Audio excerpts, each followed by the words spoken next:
ভাই রে ভাই, ইনফিনিক্স এটা কি লঞ্চ করে দিল বাংলাদেশ মার্কেটে। ইনফিনিক্স তাদের নোট সিরিজ, নোট 50 সিরিজের তিনটা ডিভাইস লঞ্চ করে দেয়।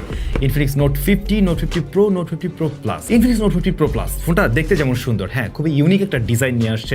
বডি ফ্রেমটা অ্যালুমিনিয়ামে তৈরি। যে ক্যামেরা সেটআপটা রয়েছে সেখানে কিন্তু আপনি 100x পেরিস্কোপ ক্যামেরা পেয়ে যাচ্ছেন, যেখানে 3x অপটিক্যাল জুম পাওয়া যাবে। মেইন শুটারের পাশাপাশি আবার রয়েছে ultrawide শুটারও।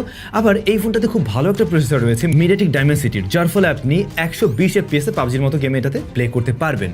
Infinix note 50 pro plus এই ফোনটা রিসেন্টলি একটা গ্লোবাল কাভারেজ পাইছে অ্যান্ড এটা স্পেক্সও ভালো আছে। ডাইমেনসিটি 8350 চিপসেট দিছে, 100x পেরিস্কোপ ক্যামেরা দিছে, 5200 mAh এর সিলিকন কার্বন ব্যাটারি অ্যান্ড ম্যাক্সেফ চার্জিংও সাপোর্ট আছে। আমাদের রেগুলার ইউসেজে ল্যাগ হ্যাং কিছুই পাই নাই, একদম স্মুথ অ্যান্ড স্ন্যাপি ছিল সব কিছু।